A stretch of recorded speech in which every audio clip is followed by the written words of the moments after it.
Johnson, and this is focused on Liberia. Hit it! From Cape Mount to Cape Palmer, mountain back to Atlantic Ocean, over me hills to full country, to educate, elevate, and promote.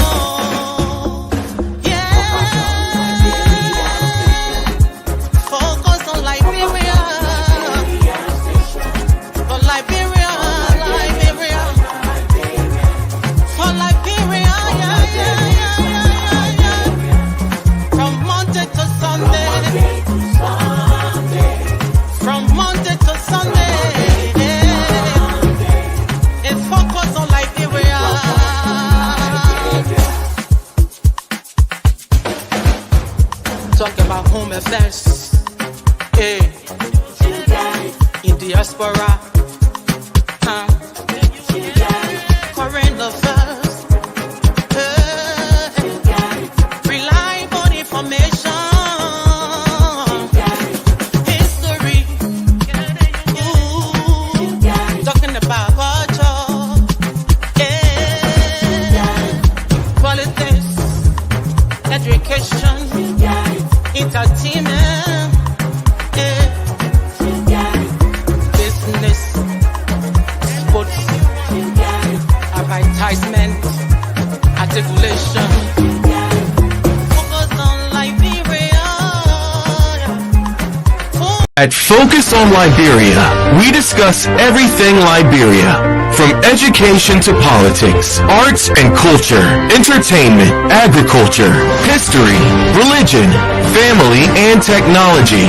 Focus on Liberia uncovers and showcases the best of Liberia and shows the world the truth about Liberia. We educate, elevate, and promote all things Liberia. We conduct interviews, panel discussions, debates, and more. Tune in to Focus on Liberia on Facebook and YouTube and be a part of the stories that make up the news. This is Focus on Liberia, and I am Dennis Jar. And I am Anthony C. hosting, and welcome to Focus on Liberia. Of course, you heard it there. We are about educating, elevating, and promoting all things Liberia. This is a panel discussion on some governance issues in Liberia. We have, some esteemed individuals here to help us understand these topics that we will be looking into today. Seated and ready to participate in the discussion, we have J. Victor Namwe. He is Focused on Liberia political analyst. Mr. Namwe, welcome. It's good to have you, sir.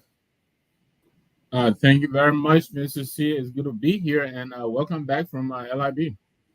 LIB was great. Good to be back in the United States. I might be going back there again. Also seated and ready and joining us from Canada is Mr. A. Waka Dukley. My good friend, welcome. How you doing? How's family? Thank you, Anthony. Doing good. It's nice to see you again, and thanks for having me. Thank you too. Dr. Clarence Pelson is also here. That is good to have you. Welcome to the discussion. Thank you, Dennis. Not Dennis, but Sia. Thank you, Sia, for having me tonight, and welcome to all my colleague Dukley and Nangwe. Nice to be here with you tonight, and to all of our listeners out there on TV land and in Liberia. Good to be here tonight. And folks, in cyberspace, we are expecting some others to be joining us to participate in what promises to be a good discussion. What we have on the menu is something you would definitely like. Number one, we are looking at Bishop Brown. That is Bishop Conto Brown, who is the former president of the Liberian Council of Churches.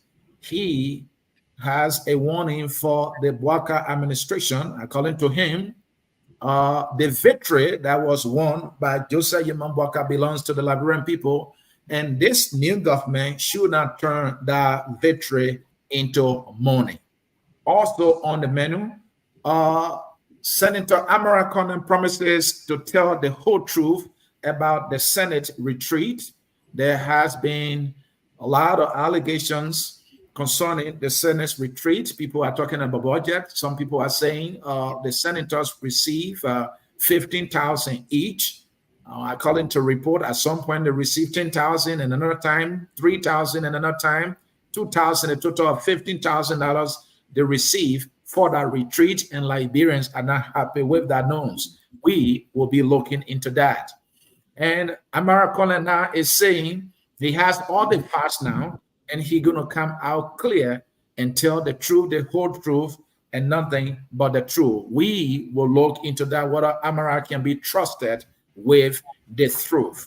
Also on our menu, he ran for president. He is Dr. Clarence Manimba, and he is also jumping on the Bwakun's net, that is the Bwakakun administration. He decries budgetary priorities and disparities. He's saying the budget is out of place and the priorities are not right enough, and also there is huge disparity in the allocation of budget. And according to him, that is what responsible for the suffering of Liberian people, and that must be changed. Well, finally on our menu, Public Works Minister is also not happy. According to him, he wants to see legal action taken against delinquent contractors. People have been given money to carry on projects, road construction projects for the people of Liberia. And these contractors, according to them, they are delinquent, even though they've been given what they needed to get the job done. Wow. The Public Works Minister is saying that. He too was in high water the other day. He has to be partnered by the legislature, and now he's calling for legal actions against some contractors in Liberia. Folks, if you are just joining us, we want to say welcome, and please do us that favor by sharing the broadcast with somebody. This is how we will get started. Stay tuned. That's a big deal. But since it has not made sense yet, we thought to demonstrate our word into action by maintaining that we will take only $5,000 of our monthly money. Just as we are about to return to Monserrato, what we have received from government, we would like to make it in a re-emphasized way that when we said what we said, we're clear on the record that we will take only 5,000 from Monserrato County. When we made the argument, it was a fact that senators were taking $15,325 in gross, and after tax deduction, they will come out. At Focus on Liberia, we discuss everything Liberia, from education to politics, arts and culture, entertainment, agriculture, history, religion, family, and technology. Focus on Liberia uncovers and showcases the best of Liberia and shows the world the truth about Liberia. We educate, elevate, and promote all things Liberia. We conduct interviews, panel discussions, debates, and more. Tune in to Focus on Liberia on Facebook and YouTube and be a part of the stories that make up the news. This is Focus on Liberia, and I am Dennis Jar. And I'm Anthony Seed, and we are back. Let us get to it, starting with this story concerning the Senate retreat. Gentlemen, I think we should do that. The voice you heard that was that of Senator Darius Dillon, Senator of Monserrato County. When he got elected in 2019, he classified himself as the light, and he promised that whatever will happen in the dark, he will bring it to light. He went further by saying he would take home only 5,000 United States dollars from whatever that he will receive as senator at the Senate. And Senator Dillon had made many promises in the past. I just want to be clear that he has not been able to honor. At some point, he said he will not ride or never ride a $40,000 car. We know today he rides one. We know at some point he said he will never fence his house. Well, his house is fenced, but it's not only Darius DeLong. Senator Amara Conner is another senator in our country who is trying to project himself that he is a man of transparency. So concerning the 70,000, the retreat money, this is what Amara said.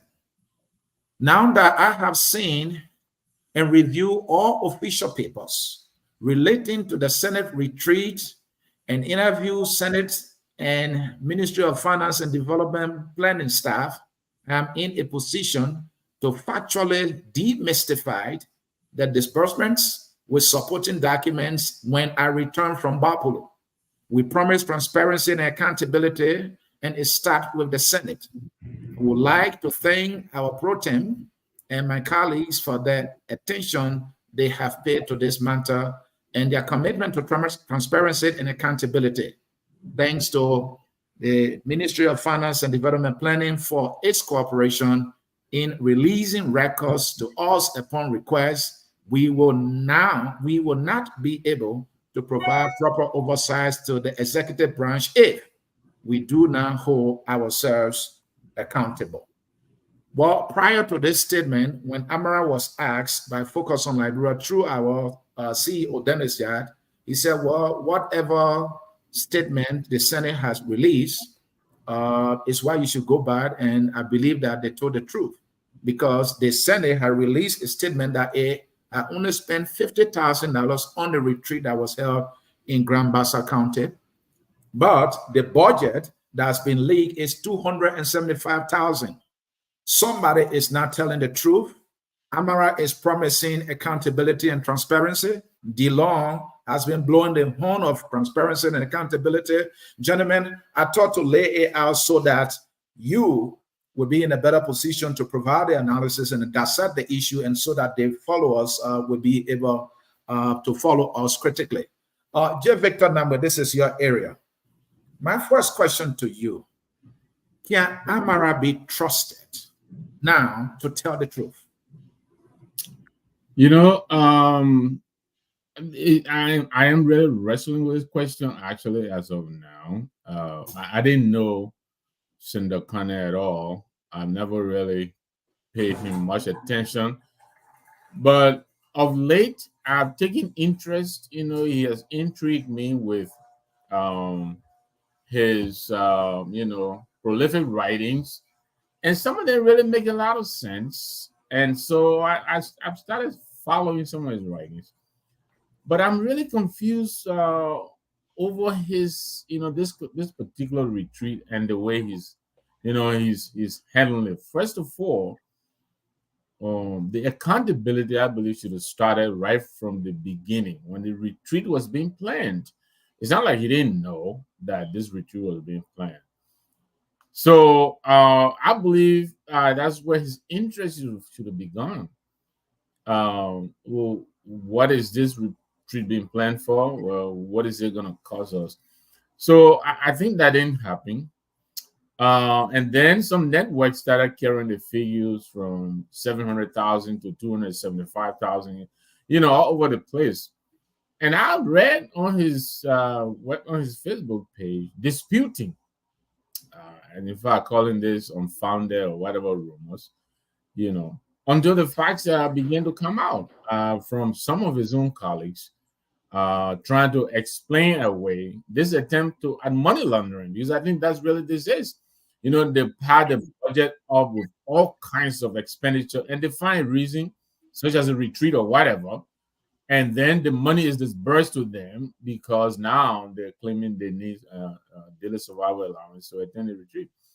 So then he kind of backpedaled. I think the thing you put up there, you must have written it on Sunday. Today is Tuesday. All right. So that was on the 16th, I believe, 2 days ago.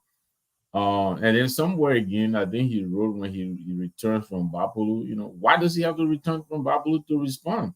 I mean, this is the digital age. You can respond from any part of the globe. This retreat happened since June 5th. Today's the 18th. So that's what, 13 or so days ago. Well, how long is it going to take him to scrutinize the document? So it just seems to me like, he is really not forthcoming on this retreat thing. It's pretty embarrassing. I'm really, really taken aback by the way, he and a number of other guys who have really tried, I believe, earnestly to pursue the truth. The way they're handling this thing, I'm afraid will undermine their credibility. And Dr. Pearson, Amara is telling us now that he reached out to folks at the Ministry of Finance. He talked to Senate staffers. Now he has the documentation to demystify, according to him, the issue. This is a former finance minister. Is he suggesting that he had no idea what the budget of the retreat was prior to the retreat? This is a numbers guy. This is a finance minister. Please try to help me here. Is it that he did not know and he participated in this retreat? Thank you, Anthony. Amara Kane, I've known him for a while now. At the time he served at Planning and then at the Ministry of Finance under the Ellen Johnson Sirleaf administration. And I've known him to be a smart young man. And I admire him. At the time I was writing my master's at the University of Liberia, he was finance minister. And I had an opportunity a couple of times for us to sit in the same meetings together, even though we didn't interact personally because I had my reasons. But he's a smart young man. I think the issue with Amara right now is that he is in a new terrain. All right. And being a new terrain in the Senate, he's more accustomed to the executive. Now he's within the Senate. We were saying like, bro, a newbie in the Senate. He's elementary in the Senate. And the thing is that we should take into consideration is that Amara is in a group where they have this segregation of roles. And with the segregation of roles, you have the Ways, Means, and Finance Committee. And I think Nukwe is the chair on that committee right now. And then they rely on the committee to do all of the processing of those different financial matters as they relate to the Senate. And then they after everything, and then they are brought on board if they have any further question to ask. So I think Amara was misled. I'm sorry to say this. I think he was misled. I think he exercised trust and confidence in his colleague, and they let him down. And I think that could be one of the reasons for his silence. But that does not exempt him from the fact that he should be very cautious of how he walk in the Senate, because Liberia has this issue of trust coming from a government past 54th that has not been very truthful to the Liberian people, where a lot of the finances of the government was in the Senate, in the legislature as a whole, has been dealt under cover of darkness. And so coming into the Senate, we have hopes that some of these guys coming in now will be a new page, a revolutionary page, for us going forward. And like Nangwe said, if he starts to lose credibility right now because of this, it will be a sad situation. But I still have hope in him. And I'll close on this, Anthony. In the Boakai campaign, they talk about not having business as usual. And one of the businesses in the we administration was the kleptocratic activity of the government, where people deem the entire government of President we are kleptocratic, as we call it. But there's the point, right?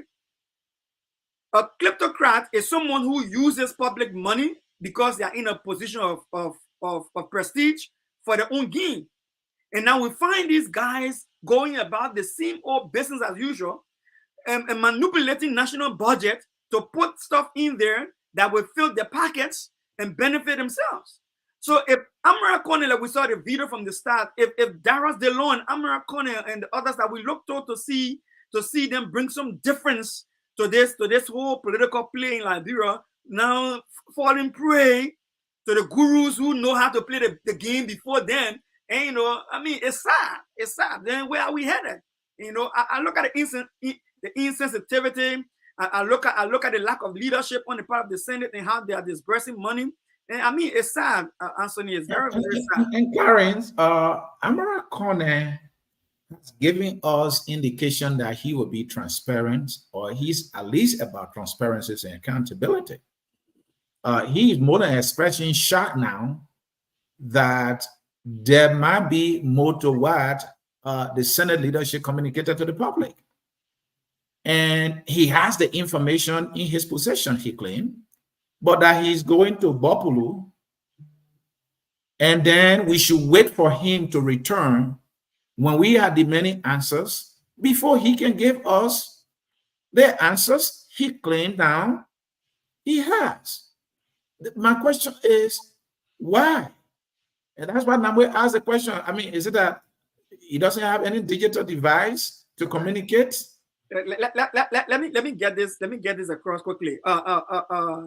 See, you see, when you come to an institution like Liberian legislature without having any history or baggage to bring along with you, you come with that momentum, you come with the zeal to bring change.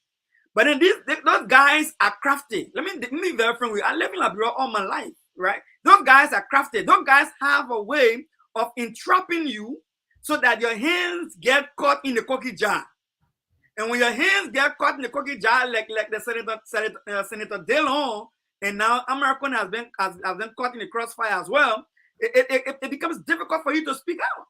Now, he cannot come ahead of his colleague, especially Nukwe, to come and talk on the finances of the Senate when he's a culprit to the very fees and the very finances that they're going to be discussing. Because the Liberian people are not particular about the fact that they have a retreat. The Liberian people are particular about... So, Karen, are you saying that Amaran will not be able to fulfill his promise that he will come and tell us the truth down that he has all the records in his possession? The deeper, the fatter American's packet gets with those monies that his colleagues are now using to feed into them, the harder it becomes for him to be transparent, the harder it becomes for him to be accountable. So Amara will sit, he's going to sit on all those documents in Bapolu, but he cannot disclose them. Not that he cannot disclose them because he doesn't want to. He cannot disclose them because he's not the authority to disclose them, and the Senate's finding a way to cover something that all of them are eating. So he's in the kingdom. The kingdom is about to capsize. He's not gonna tip it over. All right. Let me come to... Before you go to Mr. Douglas, can I just throw it in? Maybe Mr. Douglas will answer that. And I like the optimism of the young doctor. But what document is he really analyzing? What about the money that he got? I mean, can he explain that at least? What was the purpose for the money that they gave him? He could begin with that, you know? I think that's where the hard questions are supposed to begin. Not so? Yeah, but I think we already know a lot about the monies. I think our major concern now is the insensitivity and the lack of leadership on how they spend that money. Looking at the University of Liberia, right across the US students. I mean, the first thing is the Senate is denying that it did not spend the $275,000 that it is alleged they've used for the retreat.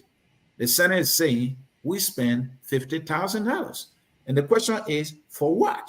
It said for the hosting and all that. They say yes, for transportation, for security, and all that. But what you receive?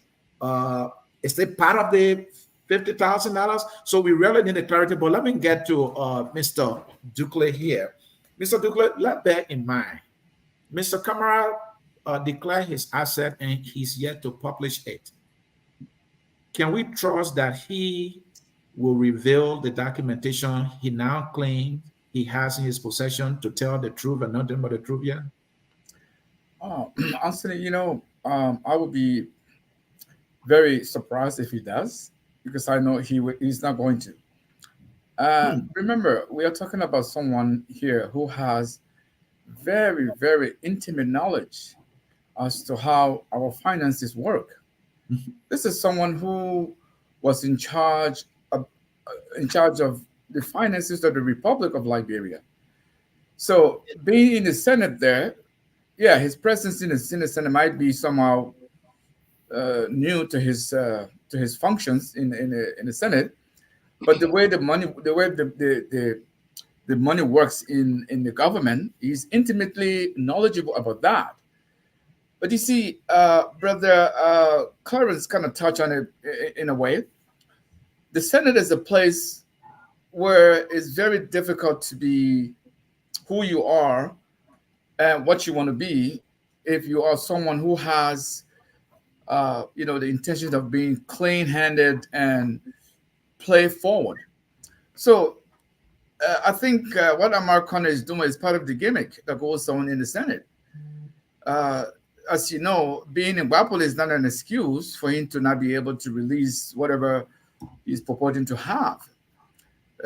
Like I said, but it's the Senate is one place where, you will go there with all the good intentions, with all the zeal, you want to do something good for Liberia. But if you come across as like a lone wolf, it's just the temptation is just almost impossible to resist. So I think Amarokona is now facing that reality, and so from my point of view, being the kind of person he is, being the way I know him to be, someone who is knowledgeable about how Liberia finances work, I think is something that, and I don't even want to buy the argument that he was misled by his colleagues in the Senate or whoever might have released the budget. No, like I said, Amarokona has funded many of those retreats when he was finance minister, and how much it costs, etc. But you see, because of the packs that come with these retreats, and these packs are from the Liberian people's money, and so because of the image he has presented to the people, to the Liberian electorate, and see what has gone on in the Senate, it's now sort of a caught in the middle here, because he doesn't want to be seen as corrupt as he tells people that he's not, but he's not going to be able to tell us that he didn't receive any money. He didn't, like, whatever money that was shared among them. He can't tell us he did not accept the money. With that said, how do you square that with the amount that is being purported to have been spent? How do you square the two? So there's really no convincing justification as to why he can't release that information to us. But again, he's found himself in a place where. And Mr. Dukley, yes, will it be a fair request for the Liberian people now to know the cost, the budget of this retreat? We don't have to request. They owe it to us. What are you talking about? We don't have to request it. They owe it to the Liberian people to tell us how our tax dollars are being spent. So why is it now becoming like difficult for them to do so? It's like they are just exhibiting the dishonesty we know most Liberian politicians to be, and we know they are exhibiting their corrupt tendencies that we know most Liberian politicians to be. It's as simple as that, Anthony. So let's bring in the Dillon factor, and the reason we are looking at the two individuals. They have been purporting as meaning wealth for accountability and transparency. Dillon, well, I would take only 5,000. He even went as far as saying anything that happened in the Senate concerning money, I will expose it. But we haven't heard from him. Why? Has Dillon giving up his advocacy for accountability here? No. Anthony, look, these people are used to having this unfettered access to our money. These people are used to spending money that we don't have. And so you can't get used to that way of living and suddenly you try to pedal back. I mean, it's just not possible. So what you saw Dillon did when he first got to the Senate is exactly what Brother Clarence was talking about. How when you come, you don't know. He would have been somebody you would say, he was just he had always been an assistant to a senator or a representative prior to getting to the Senate or being elected. So maybe he might not have had enough knowledge to understand how the Senate finances or the House finances work. Given the fact that he only got elected to Senate and he said what he said. But for someone like Amara Conant, who knows the workings, who knows all the things that come to play to fund these retreats, and to sit there and allow himself to get sucked into this rabbit hole that you can't just explain something as simple as how much did it cost to fund this retreat. I mean, are we talking about rocket science here? Are we talking about some very difficult thing to say? No, I'm saying, but it speaks to the larger culture, our political culture that we have, where everybody is in it to enrich themselves. And so, gentlemen, let's go on this issue again. What I want to know now is it possible at any point now for us to get transparency from the legislature, for them to be very transparent and open to the Liberian people on their work? Is it something that we can get? How can we get that? What can we do? What needs to be done so that the Senate or the entire legislature to come clean on all of the financial dealings that they are doing? If I may go first. Yes, please. Yeah, thank you. If you follow the history of power, power does not concede, voluntarily. You have to demand. We have to compel these people to be transparent. And they're not going to be transparent on their own. Our people probably need to wake up now. I think that people can begin by organizing sit-ins. Let them occupy the legislature. Let these people give the money back and let them know that we're not going to allow them to get away. Do you know that the speaker is now demanding his money for their part of retreat as well? The executive just had a retreat not too long ago. So now all these retreats.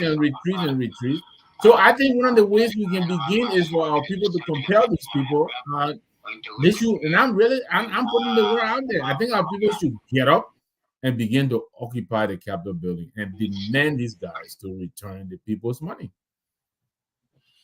And Dr. Pearson, is there a way we can have the legislature or get them to be very transparent and open to the Liberian people? Because, there's no reason they should be hiding.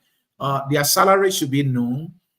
They be having a retreat. We should get the budget firsthand. We need to know how much they are spending on a retreat. Why has this been? What can we do to get the transparency that we are demanding from the lawmakers?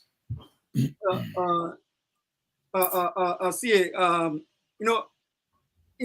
you sit from afar, it's difficult to see how difficult that is when it comes to managing individual relationship in the legislature. Now, you have a bunch of people who feel all of them are elected officials. You have a bunch of people who feel they are not subject to any other individual in there because they are representing the people. And then when the political aspect of that also is that when committees are set up, committees have jurisdiction over the aspect of the function that is given. Nuclear does not have obligation to Amara Conant to show him every detail of a budget that he's planning for them to go and implement. But he also can come back to Amara Conant and say, this is what we budgeted in the pro tem and approved and we expend it. Let me clarify what I mean. Amara may have gone to that retreat on maybe the second or the third day. Because you remember Amara said it was 2 days retreat, right? They don't say it was 4 days. Nobody said it is 3 days. So how many days now is in limbo? We don't even know whether it's 2, 3, or 4 days. So Amara understands it to be 2 days. So Amara may have gone into that meeting and only just signed for his check that came out of the budget. But the detailed expenses of that budget in terms of Yombly hiring her cook from whom to be the caterer, how much they're giving to staffer for DSA. Those are minute details that he will get later by request. And if the chair on the Ways and the Finance is willing to even give it to him easily. So Amara may have spoken out of confidence, like I said earlier, in his colleagues, but then only to go back and saw that the numbers that he thought he had seen or had expected were jive with that of the speaker's not speaker, but the pro tem statement. And now that did not happen. So let me say this, right? I'm worried. And Clarence, before you can say that, right? Because I really having difficulty really understanding how this legislature works based on what you say. And yes, it right. So you said there's a committee that has the power to advise the body on a particular function. This time, the budget for the retreat. So if that committee comes up with the budget, are you saying that when the budget is finalized, they don't share it with the lawmakers? No. And they will go to spending the money? Because that's what I'm hearing from you.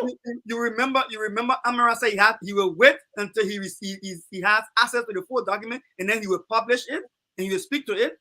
So he had to go and access the document. I'm not trying to justify Amara's, so right now. Why when the budget was prepared, is it that they didn't share copy with each of the lawmakers? Is it that it doesn't work like that? No. Let me give you something. So that's what happens, right?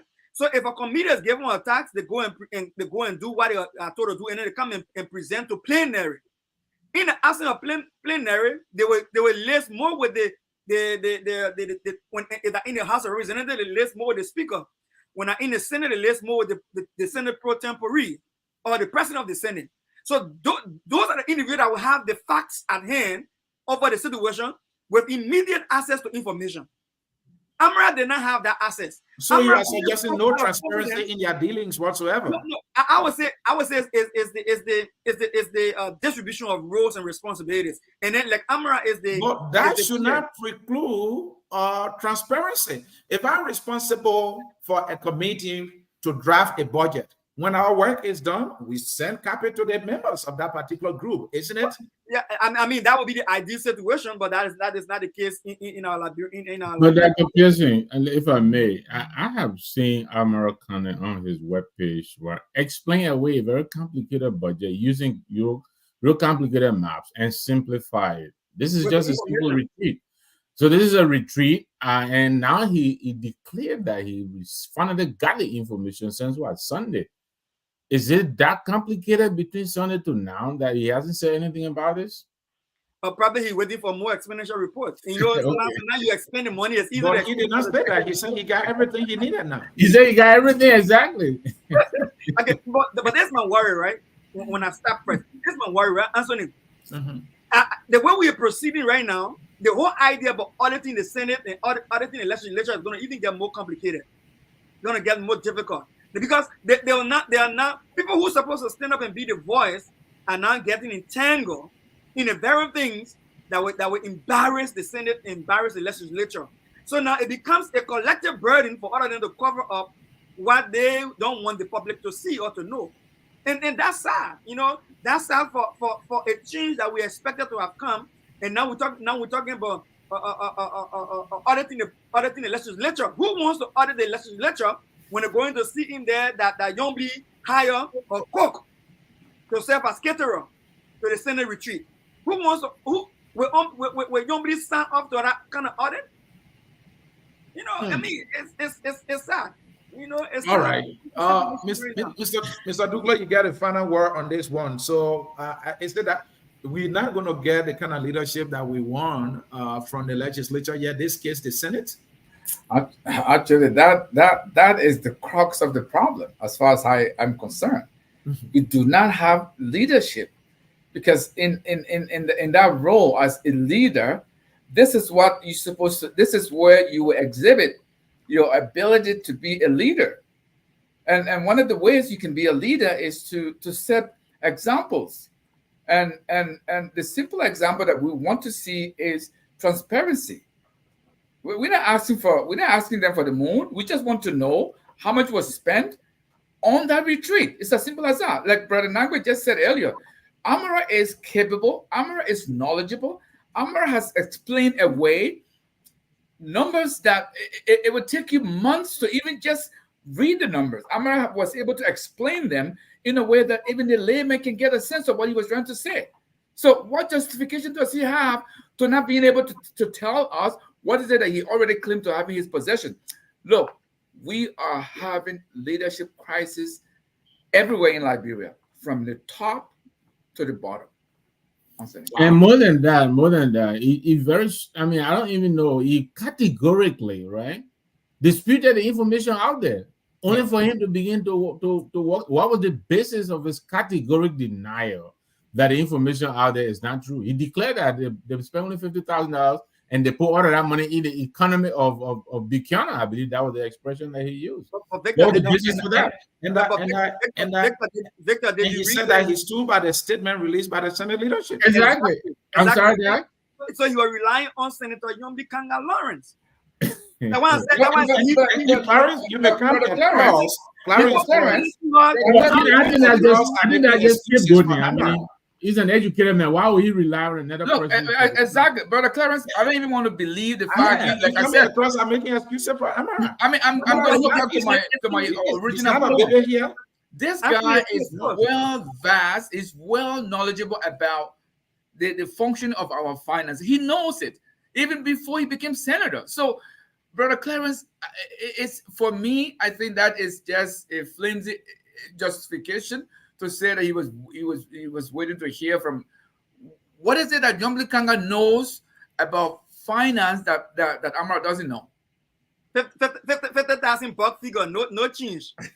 No change, no breakdown. Like that. If you plan to spend $50,000 on a retreat, there must be a breakdown as to what you're spending, or what are you spending the $50,000 on? Security, this amount, food. And you should have the breakdown and release the report. Yes. Or it said that I don't know how they really spend the money, because they are not telling us the report. Gentlemen, we have to leave it. We got other issues on the menu here.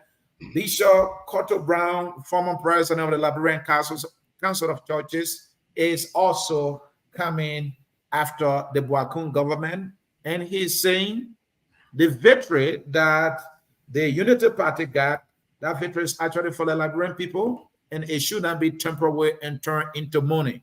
He has few things to say. According to him, the president should dismiss ineffective officials or raise a national decline. He's saying there are some government officials, when they go to work, they are on Facebook during work hours and posting. President Bouaka should dismiss these individuals. He went on to say that President Bouaka should also remove some people he called forces of failure around him. He's saying there are some forces of failure around the president. The president should remove those people from around him. And now he's also calling for a prayer for divine guardians for the president. Let's start with that. I'm not a big fan that prayer will develop Liberia. Some people believe that prayer is going to develop Liberia. I understand the Bible very well. It says work, faith without work is dead. I feel that when you pray, it's faith, you are exercising, but you have to work.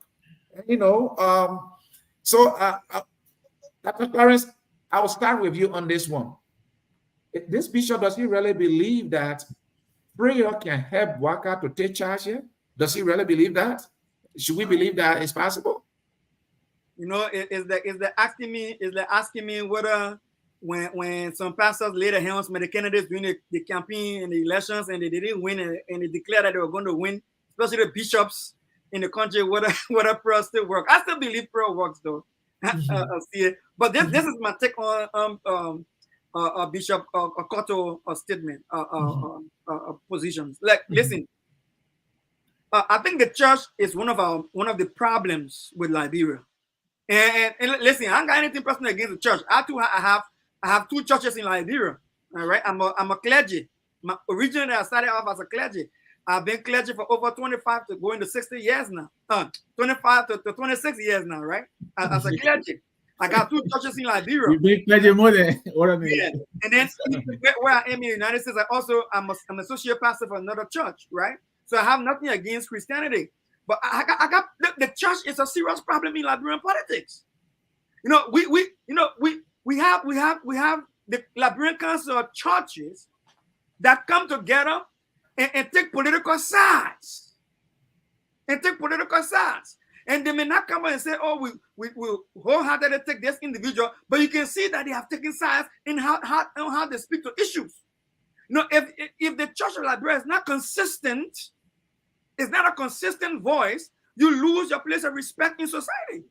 And when you lose your place of respect in society, I mean, you can say all you want to say, the politicians will not listen to you. The politicians will not listen to you. So now we have the Liberian Council of Churches right now. Liberian Council of Churches sitting down there. They are took that bulldog. Back in the day, Mother Dukley would sit on her pulpit and she said one word and the entire government is trembling. Bishop Michael Francis will say one word and the whole country is shaking. But today you got pastors who are speaking from two sides of their mouths. One minute when the president visits your church and donate $10,000, then you hail the president. Anything the president does is no longer wrong. Another meeting when the president is not in your favor no more, then you start to condemn and criticize the president. No, it doesn't work that way. If we as a church want to speak to issue, when did Bishop Kotu notice that Walker was proceeding wrong in his appointment process? Where was the bishop when the Liberian Council of Churches when Walker was appointing people to a tenure position? Where was the Liberian Council of Churches when Walker was putting people into positions that did not even have the qualification for those roles? Where was the Council of Churches? Where were the religious leaders? I'm not saying they cannot regain the voice.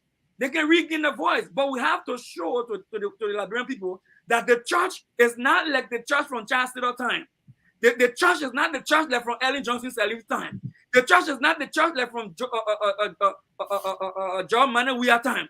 The church on Joseph Nimon Barker should be able, the Reverend in Effort Baptist Church should be able to look at Bishop, look at President Barker in the face in church and say, listen, you govern it wrong. Because you govern it wrong. I think that's we're losing our voice, and I think that's a major problem for us in the church. And I don't want to dwell on the prayer thing. I believe that prayer not enough. The Bible is clear. That's faith without work, it's dead. The Bible that your faith, when you exercise it without work to back it, that faith is dead. So for the bishop to say, well, we want to pray for divine intervention to guide Walker's decision. Walker was chosen. That's what the church believed, that when one is a president, that one is chosen by God. That's what they believe. So why is God now with this man now? They are asking for, praying that God will come to him. But don't leave that part. He's saying that too many early administrative blunders. And he also concerned about the future viability of the rescue mission. So prayer aside, let me come to you, Mr. Dukley. Are the concerns of the bishop valid here? There are too many blunders, and then the future viability of the rescue mission. Why is he concerned about the future viability? Well, because of what has happened thus far, and Anthony, you cannot devoid our political culture from these kinds of way of thinking. We've been conditioned this way long before today. Now, I personally, as a person, as an individual, I do not believe that such thing called divine intervention exists. I don't believe it at all. And that's one reason why I think, to a certain extent, we are where we are today. Because this notion of, religious people, be it the Christians or the Muslims, they have such a grip on the people way of thinking, to the point where they say some things that you wonder whether some of these people actually have brain in their skulls. Because, and I don't mean to denigrate the people who declare themselves to be religious, but look, if religion or prayer was something that would impact our lives the way we want, we would not have lost 250,000 people. If what they are, and the culture is such that anyone who tried to deviate from the bad culture, the bad management style, the moment you try to do something the right way, that right way becomes abnormal to people, because they you know, I was talking to my brother-in-law who is the director for environmental services at Firestone, Dr. Herbert Harmon, and he said to me, Duke, part of the problem that I face in Firestone here is that these guys they've been so conditioned to doing things the wrong way, they have not come to actually believe that wrong way to be the right way. So when you introduce something different from what they know, they tend to always come against you because they are not used to what you are introducing to them. It's the same thing here. Look, the way government functions, the way government should retire people, these things are clearly laid out in the government manuals, how to put people to retirement, how to redundant people. I mean, we shouldn't be, I mean, in 2024, these are the kind of things that we are talking about, Anthony. I mean, where are we? So to have the clergyman come and tell us about the full parts that have been made, it's like we don't need the clergyman to tell us. We can see it for ourselves. So again, for me, I bring it back to what I was saying earlier.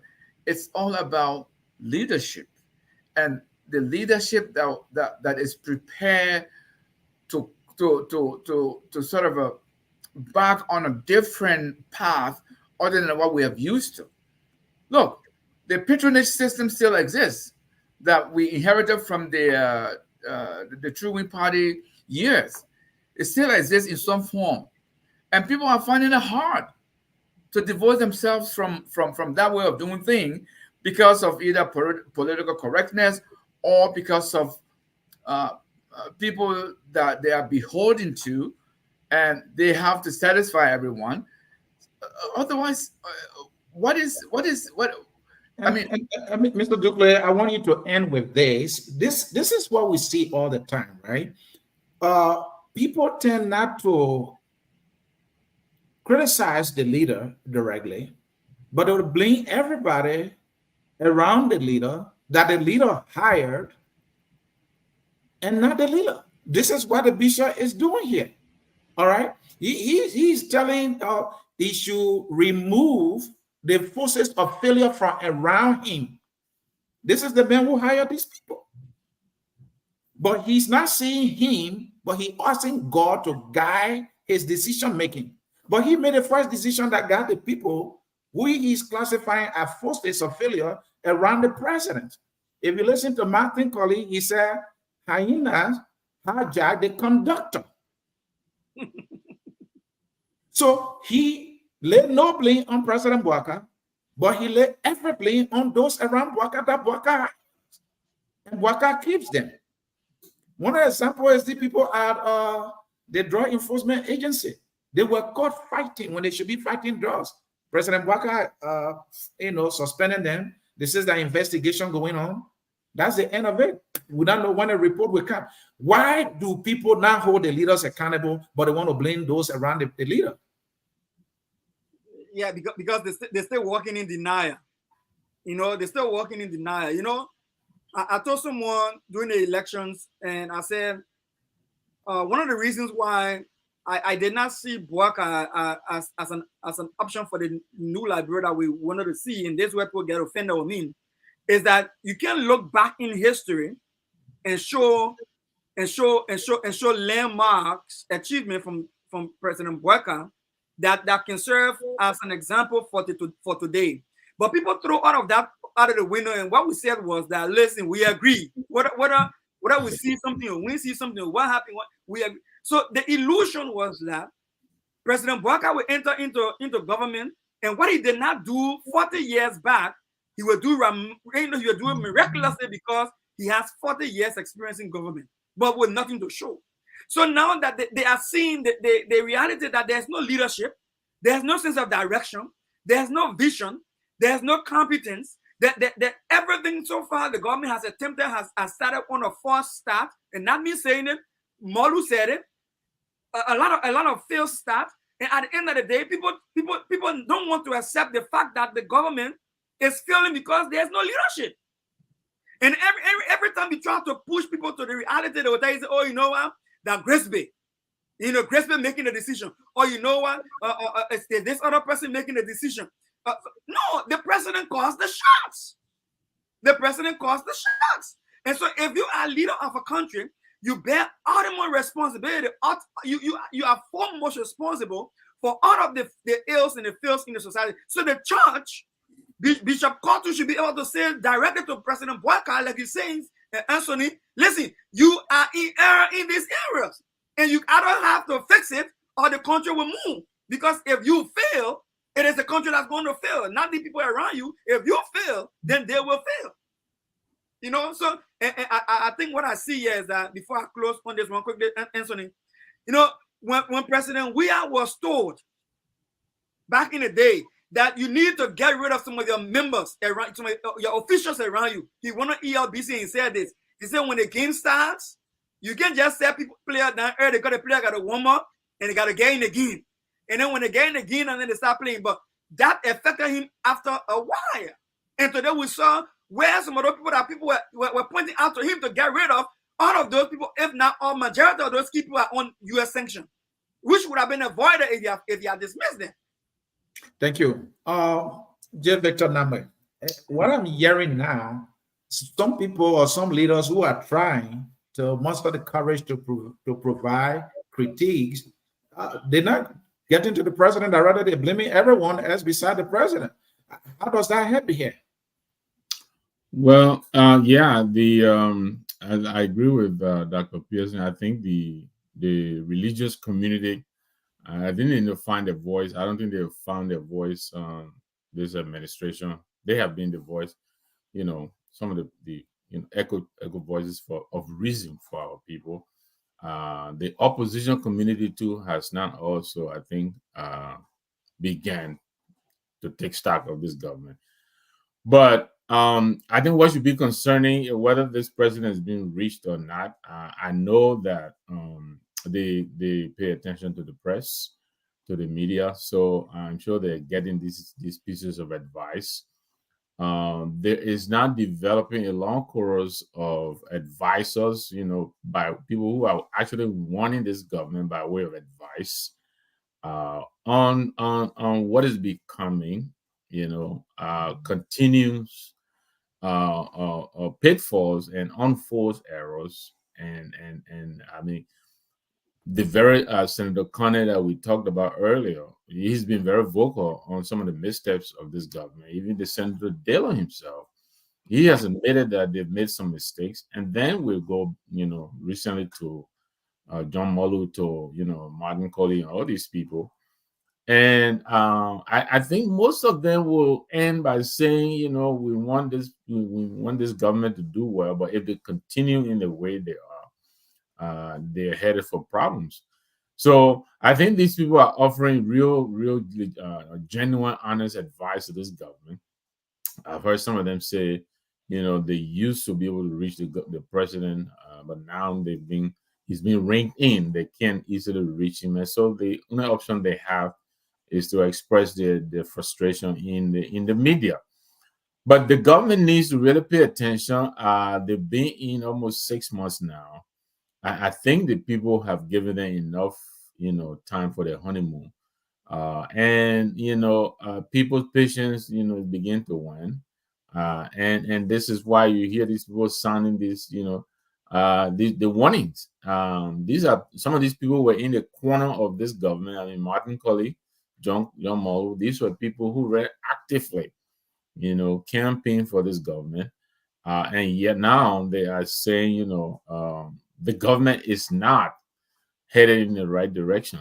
So I would, and I've listened to some of the surrogates, castigate some of these people, but I think the message that they're conveying, and I think they will do well to pay attention and listen, because usually that's how you course correct from constructive. I think they met, to constructively criticize this government. And and they should thank them for pointing out the pitfalls. Yeah, you're right. I believe Bishop Brown is in a position to directly call out this government as opposed to, scapegoating, forces of failure in this government. No, the president is the head of this government. If there's any failure occurring in this government, it falls on him. He is the head of this government. He's aware of these, as you indicated earlier. Whenever these things happen, this government definition of investigation is to do nothing. I mean, we can go from Armed Forces Day on February 11 or so, to the B mounting, to the LDA. Everything that has gone wrong is being investigated. We don't hear of these things again. But these are indications of problems, and this president needs to really take control and take charge here. It doesn't seem to me that he has taken full charge of the reins of governance, and I think this is why you see these people sounding out the warnings, because they worry that if he doesn't course correct, the rescue train will be derailed, and some of them have been very emphatic about it. John Molu said it. If elections were to be held today, unfortunately, Judge Weah could be returned to. In fact, he said he will be returned to the mansion. I don't think that's what they want. So, yeah, they need to pay attention, and they need to course correct and course correct quickly. Talking about course correct quickly, another person who criticized the government is Dr. Clarence Monument, who contested for president. And he's saying when it comes to the government priorities, they are not in order. Correct. So emphasize on the issue of budgetary allotment. Correct. He mentioned the fact that the government of Joseph Boakai budgeted $4 million for agriculture. This guy is being viewed as the agricultural hog here, and all he has to budget for agriculture is $4 million. But then you look at the legislature, they are getting $40 million, And so he said he has problem with that. And then when you look at the disparity in terms of salaries and all that, he said he has problem with that. How do we get our people out of poverty when we're not making the necessary investment in those critical areas that improve their material condition? And he said if they don't correct this, the people will continue to suffer and they will not be rescued. Correct. And,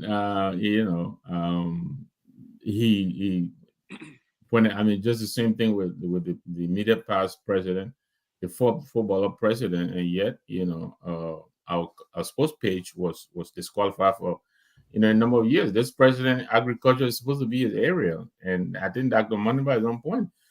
Councillor Gonglo is also one of those who have come out to criticize this government. Councillor Gonglo's LPP is a part of this government. His vice presidential running mate, I think, is still serving this government. Yep. But he has also come out to openly criticize the way things are done, from the appointments, calling out of that, mockery out of that. So I think there are a lot of warning signs out there and pieces of advice for this government to quickly, bugger up. What Dr. Maniba says is quite correct.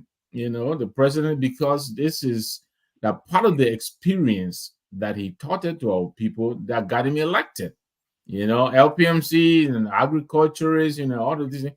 How do you give, such pittance, to agriculture when you're spending so much money on the legislature? It doesn't make sense, and yet, it's in the budget.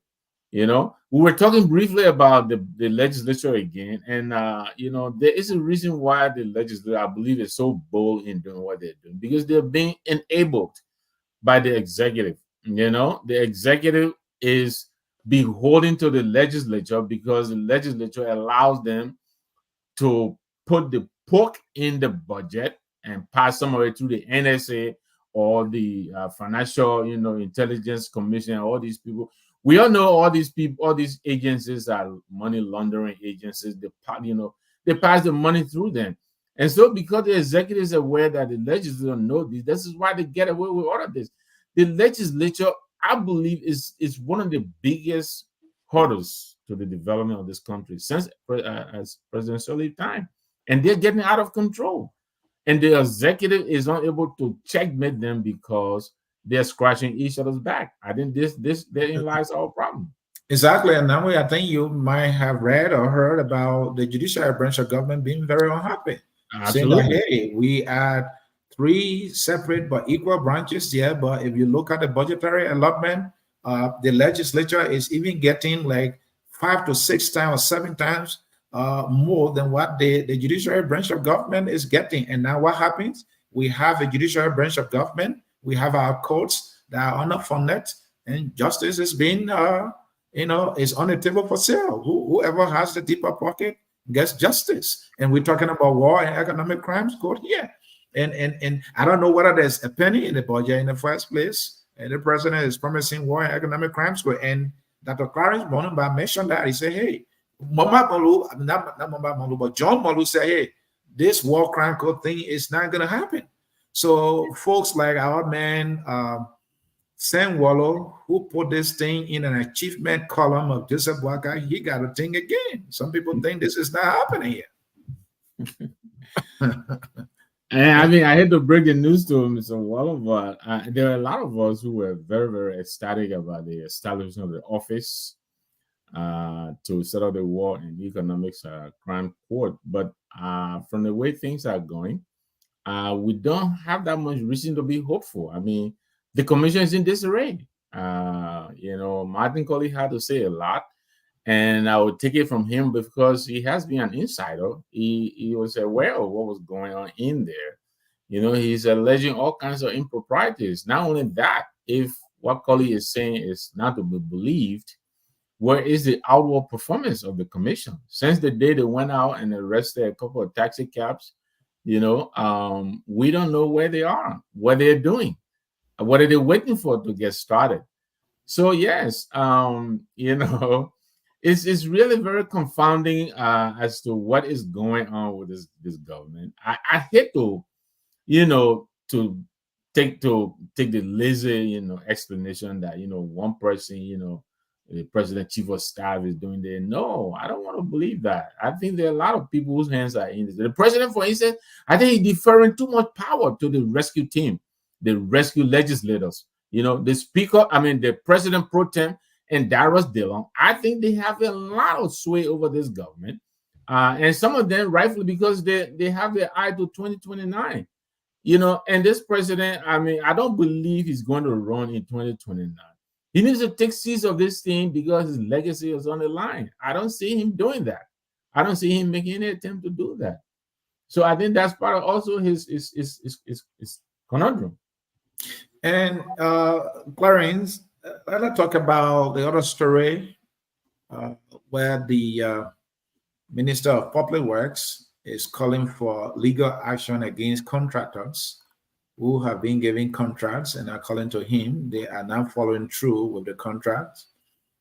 He wants to see these people, being taken to tax, and that they are delinquent in fulfilling the contracts that they've been given by the Liberian government. Another revelation he made is that, hey, though we set aside $22 million, to rehabilitate the roads, according to him, they so far spent about they disbursed, that's the word he used, about $8 million.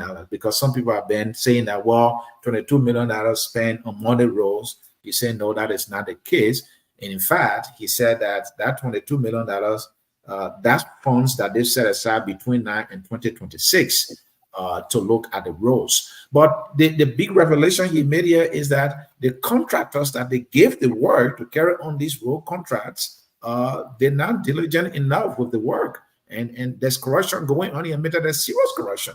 I don't know what is going on there. Anson, if you can permit me, let me just comment 30 seconds on Dr. Moneybar's comments. Sure. Dr. Moneybar's case, I got two perspectives on his critique, his critique rather. Mm-hmm. I understand when he says the budget is imbalanced, that's a fact. And then what it brings me to is to look at the emphasis that the arrest gender put on agriculture, like he says, and then they gave $5 million to that. And then for roads, for dirt roads, they gave 22 million to that. Right? 22 million to dirt road. But now that this is then it takes me to the next point you just raised. Imagine that when Gideon took over as a minister of public works, to expend $22 million on bogus contracts, and I'm using that word precisely, bogus contracts that did not get an open bid. And he said the reason for that was, it was an emergency. We had to spend the money in order to get the contracts going for the roads to be put in a pliable condition. Number one, at the time he says he was doing that 100-day spending, the roads were not in bad conditions. It was the dry season. It is now that the roads are in bad condition. Then he comes to the Senate, he comes to the House of Representatives rather, to face the representatives, and then he tells them he did not spend all the $22 million. They only spent $8 million of the $22 million, and that the $22 million is going to be spent over a period of up to 2026. This is my question, right? This is my question. How can you go in to the honorable representative and start to complain that people are not meeting up with the contracts, and then you are also on the record for enabling bad contract signing? Because you've undermined your integrity right there. You lost your moral compass. You've lost your moral integrity. You do not have the standing to go and critique other people who contract have not gone through when you yourself have given a lot of bogus contracts that the representative, the Senate had to forgive you for. Exactly. Why would they forgive you? Why would you beg for clemency if you knew you did the right thing? So if you went and said that you carry an operation giving out $8 million, and I would know the figure, $8 million to contracts that did not follow the PPCC Act, that did not follow the proper procedure for an open bid, you just sourcing, you just decided who you just pick and handpick, like you dividing your personal money, and now you come back to tell us that there are companies who are not fulfilling the contracts under you. Are you joking? Are you playing? How would they take you serious? How will they take you serious? So, and before I close on this, right, Anthony, I want you to look into it. If you are given $22 million in a budget period, right? How can you say now that the $22 million they give in a budget period is going to be expended up to 2026? From 2024, 2025, 2026, will you be keeping that money while we have agricultural needs? Where the students of University of Liberia don't have benches to sit on? Why we don't have drugs in JFK? What are we talking here? So if you only need $8 million, then that one third, let's say 1/3 or 1/4 of the budget that you receive for roads for the 100 days, you have $8 million. So what was the planning? What was the planning? What was the technical planning? Or you just want that money to get in your pocket and you can lay on the side when you wake up in the morning and you look at it and you feel refreshed that you're looking at $22 million in the bank account. And the young man is right. But that's why I disagree with Money Barry. I know he probably might be listening or will follow this later. He said also that Joseph Walker should ensure that you get 1 million solar panels for individual use in the rural area. And I think that just shows. I mean, he's out of touch with the reality. Clarence Moneyba, special project man under Madam Ellen Johnson Salif. They did a project on the highway where they planted poles. And if you want to dispute that, he come on the show and dispute it. Clarence Moneyba, if you want to dispute that, come here with Anthony C. and clarify. They went to the early administration and they planted poles along the Pinsville area, going towards King Gray and going towards the rehab community area. You know what happened to those poles? In fact, they were aluminum poles with solar panel on the top. You know the guys that were the poles, Anthony C.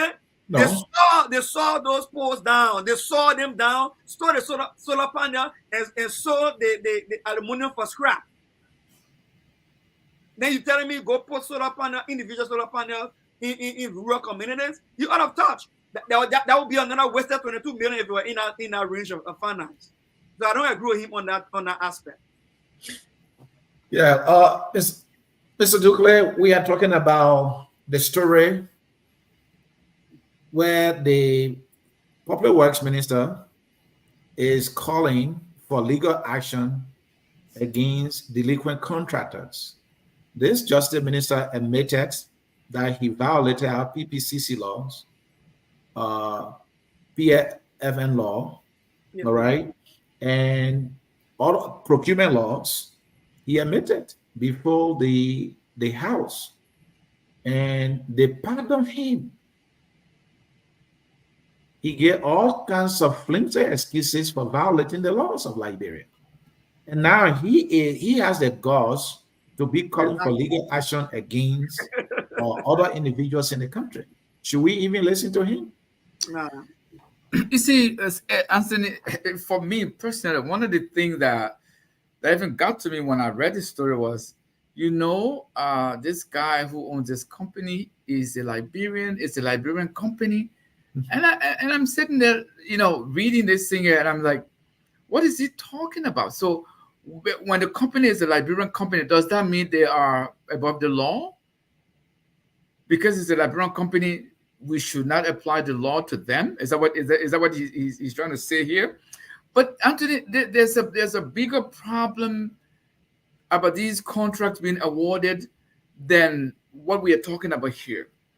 In the past, we know and we saw for a fact that especially when it comes to these rural projects, they were usually mostly awarded to Lebanese people who had our politicians in their pockets. And when Madam Ellen came to power, there was some resistance saying that we need to see Liberians present. We need to see Liberian footprint in their public works sector so that Liberians can reap the benefits. But Anthony, for me, it speaks to the bigger picture when we talk about the way people are used to doing things in Liberia. I mean, this is not even something that you can refer to as ABC of administration or managing project, etc. There are guidelines as to how contracts are awarded, and how do you account for the money you pay for those contracts, and how do you? These are things that anybody who went through normal high school here and they did something called general math, they would tell you how you go about accounting for money you spend on your clothing, money you spend on your food, etc. All this. So these are all elementary things that they should know. They should know how to account for. But this goes back to the way things are done at the Ministry of Public Works. If you try to deviate from that, you'll be seen as abnormal. And that's part of the problem, Anthony. Otherwise, here, if you sign a contract, there is a clause for penalties on both sides. If you don't fulfill the terms of the contract, there is something to pay for it, and if you do, there is something to get in return.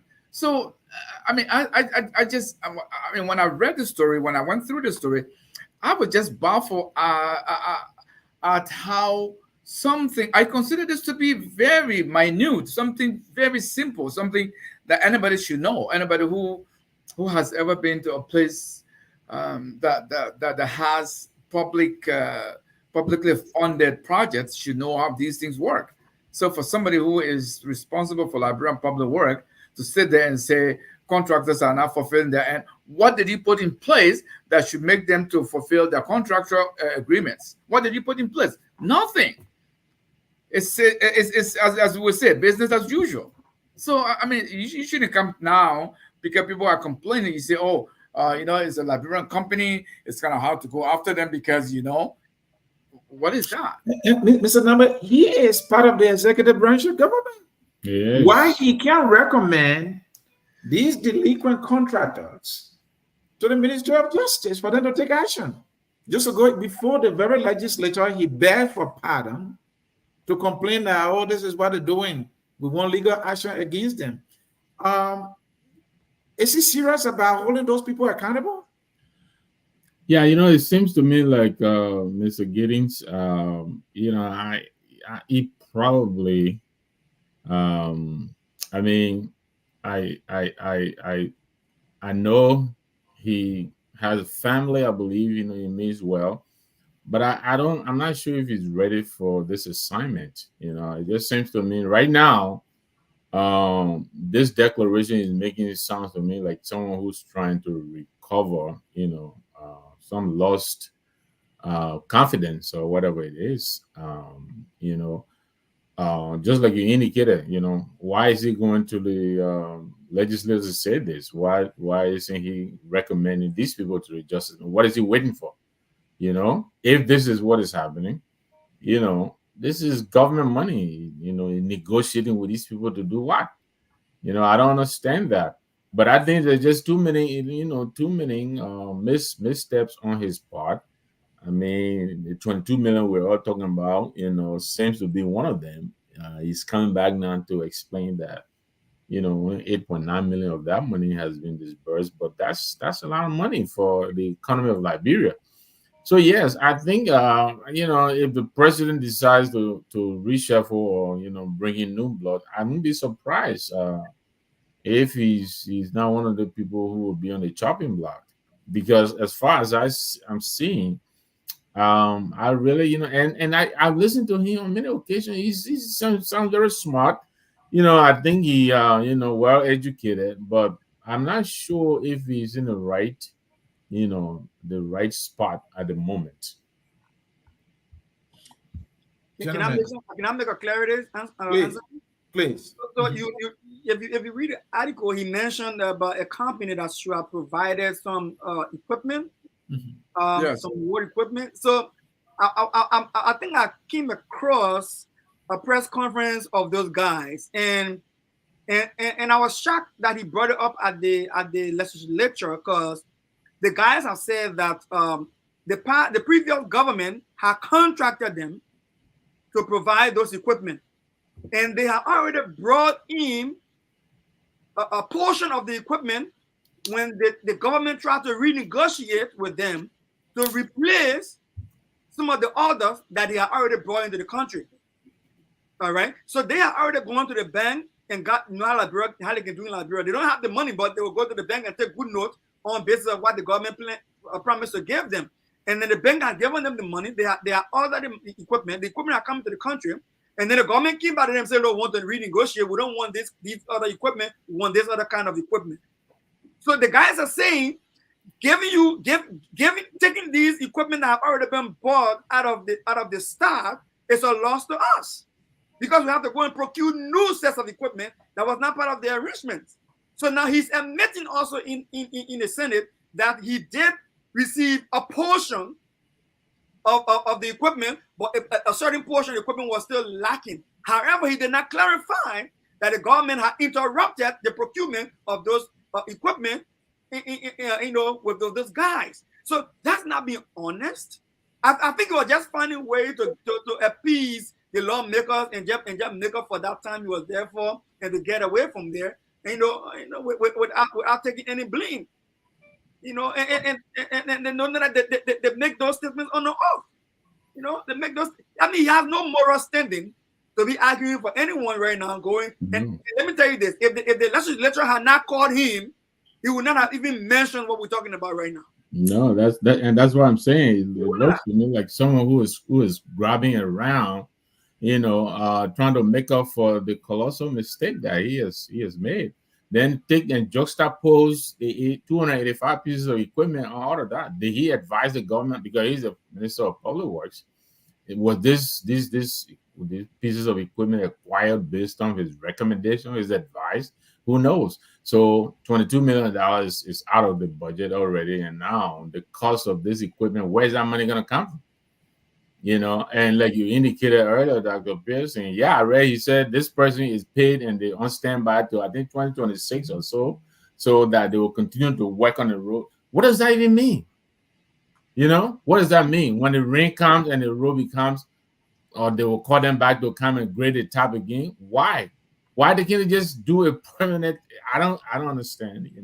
It baffles me. Mr. Nama, the thing is that he's aware that I think roles mark the number one of the arrest agenda. If there's anything we know of the arrest agenda about Waka, he's a rose guy. Of course. And he acknowledged that that sector has been very corrupt. And now he has information in his possession that some of the contractors are not only corrupt, but they are delinquent, even though they've been paid to do the work and they're not doing the work. I just from Liberia, the RRA road project is like it's come to a complete stop. When you drive by, you see that are these guys really working? Are these people really working? What's the problem here? Is it that they don't have money? That is a major project from our international airport. Yeah. The Unity Party was in power, they didn't do it. Waka is here. They already make us to believe that they have $22 million, and now they're telling us that only 8.9 they've spent. Why can't put some of that money on our road to complete that project? It's a major project. And he is telling he's thinking about legal action against the people. If you cannot plan that sector, that is your priority as the head of public works. I mean, when are we ever going to clean a place? Because if the contractors are corrupt, you can't do business with them. If they are delinquent, you can't do business with them. That means road projects will not be completed on time. I don't know what he's trying to communicate here. Is he telling us that, there's nothing we can do about it? We just got to wait to see these people to do whatever they can at their own pace? I don't think government have time with these projects that they want to complete. Yeah, but Anthony, remember, this is how they've been doing things in the past. This is nothing new. Yeah, but they said no business as usual. That's what I'm saying, that right? Well, remember that no business. It was just a slogan meant for the consumption of the gullible Liberian electorate, and a lot of whom fell for it, and now we are seeing the outcome. So those people, they have, the priority is always what is in it for me, as opposed to what can we do for our country, what can we do for our people. So Liberia has never been a priority of any of these government officials. It has always been how much can they benefit from it, how much kickbacks going to come to them personally, or whoever that they are contracting these contracts to. So and as far as we know, the Minister of Public Works is one of the ministries where accountability doesn't exist. No transparency, no accountability. People just take government money knowing that there is no consequence to whatever they do with that money. So, what do we expect? And I don't know. I remember. I don't know if you remember where I don't know where it was. They had a road project that was given to the Chinese, and I think after halfway through the contract, the very road they were constructing started falling apart. And somebody was wondering, how are these people awarding these contracts, and who is responsible to oversee the quality of this road that are being paid for? So after this is nothing new. This is nothing unusual. This is how they are used to doing things in LIB at that Department of Public Works. It's going to take somebody with guts who is going to be willing to do things very differently than they are used to. Otherwise, what excuse do we have? What justification do we have for not having our roads being, I don't want to even say to world standards, but compared to our neighbors in the Ivory Coast? Mr. Dukley, if I may, I heard similar question like that, and when I respond to a friend of mine in the Bwaka government by saying that, listen, first of all, if you took over Ministry of Public Works, did you even meet a national road strategy or design? Is there any infrastructure design for road network in Liberia that we know of? Anthony, have you seen any such thing to tell us how we supposed to to lay out our road network. I mean, major road network connectivity within transportation, not just roads, but transportation network plan or design for Liberia. Do we have one? How does that plan work in line with sub-regional and regional plans for transportation within? Do we have that? No, we don't have that. We don't have that. And then we're talking about someone. Anthony, help me again, maybe for the listeners. Do you have any knowledge if he spoke about what are the guys he gave the contractors that he later on found out were the same guys who have received money from the previous government to do those same roles?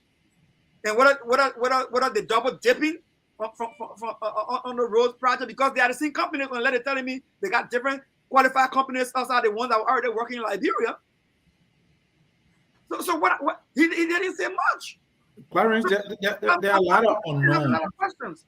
There are a lot of things we don't know. And I like what you are saying there. Do we have a national road project plan? Do we have a plan for the construction of roads in our country? I will reach out to the Ministry of Public Works because this is something I actually have interest in. Whether we have a plan for all our major roads in our country. Do we have a map for our roads in our country? Do we even have that to begin with? So that is something that we have to find out. I will let you now to conclude your thought there, but I don't want us to assume that we don't have that, because there are a lot of things we have in place, but people are not following those things. That we have constitution, people are not following them. We have law for declaration of access. We don't have that. We have a president who can't even show us his asset, even though there are a lot of things we have that we're not even doing. I would say this on that note, right? Listen, my background with data and analytics and research, if I don't see it, it does not exist. Mm-hmm. If I don't see it, it does not exist. If you tell me we have a national transportation strategy for Liberia from Charlie Town to now, and there's no map to show that, then it does not exist. And even if there's a map to show that, Anthony, that map should be upgraded based on the changing technology. We have. Do you know that we have a sub-regional road transportation strategy right now that from South Africa all the way up to Morocco, to Cairo? Yeah, we got one on the coastal line running from South Africa all the way down to Morocco, and we have another one running down from South Africa all the way to Egypt into Cairo. Yeah. I mean, central and western side. So the question I'm asking myself, if we have a national transportation strategy, it should include the railroads, it should include the roads for vehicle, it should even include access for motorcycles and tricycles as well. Even in the United States, the road network make access for motorcycles, doesn't it? And bicycles as well. That's what I'm saying. So we're building roads. We're building roads just by how we feel at the moment, the money we have in our hands. We are not telling ourselves this is the national transportation strategy for the country. What is more necessary for us right now? What can we focus on right now that would dramatically reduce our transportation burden? Is it going to be rail, or is it going to be vehicle roads? Which area for what? Thank you. And gentlemen, let us do this before we go to the callers. And folks, if you want to participate, I have posted the number multiple times, both in the Facebook and YouTube feed there. You will see it, and then you can place your call so that you can participate. Gentlemen, let us do one thing. All is not that bad, someone told me, with this government. What are the bright spots that you see? What are the areas the government making some strides, at least, and where you think they need to really focus more now to really rescue our people? And this is a rescue operation. But it looks like they were not even ready to rescue us. It's like they don't even have all their tools in their hands right now to even rescue us. So we need to hit a reset button. But first of all, I want to know from you, what are some bright spots that you see? And then where do they need to focus to actually rescue our people. I just from Liberia, the people really need to be rescued. The road, I was telling Mr. Dukley here, the road from the Johnny Tucker Bridge, that is bad time, passing through my Negro town to St. Paul Bridge was my greatest disappointment when I was in the country. That road has gotten so bad. It was better 2006, 2008 when I left Liberia. It was even better than now. If you guys read the article, the Public Works Minister is saying that there is a $25 million grant and that the Japanese are going to help to do that work. Maybe they will start at the end of the year. I mean, since 2006, when Ellen started, that road has not been done. They've been patching it. The very Ministry of Public Works been patching it. It can be fixed. Your thoughts? It's because they don't want to. And just for the sake of reference, Anthony, I was talking to a colleague of mine here at the university who works in a department, and this guy is an elderly man, and we have something here they call the rapid transit. And the rapid transit, what they did was they created a dedicated roadways exclusively for buses. Distances people used to take an hour to get to. Now you can do them in 15 minutes. So I was talking to this gentleman. He said to me, Mr. Dukley, this rapid transit was formulated 45 years ago. They had it there. They just hadn't had time to get to it yet. So what you see today, they didn't just start today. And this is about 2-3 years ago. So it was now time to implement it. So when you say we don't have national road projects, we don't have one, Anthony. Because if we had one, we would have heard it, or we would have seen it, or somebody would have spoken something about it. So the leadership and roads, if you want to improve economic output, roads are very vital to all of those things. People, the farmers, how do they get their produce to the market? How do people transport? I mean, the stretch of road you just mentioned goes into the heart of Monrovia, because that road connects Monrovia to the western part of Liberia, and the other way around.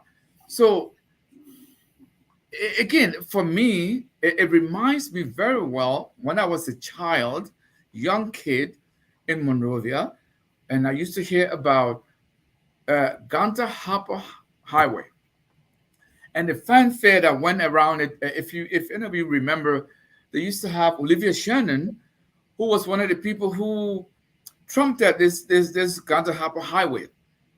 And 40 years later, where are we? It's nowhere to be seen. So we don't have the leadership. We don't have the people who want to get things done. Everybody wants to be there to get something to put in a pocket.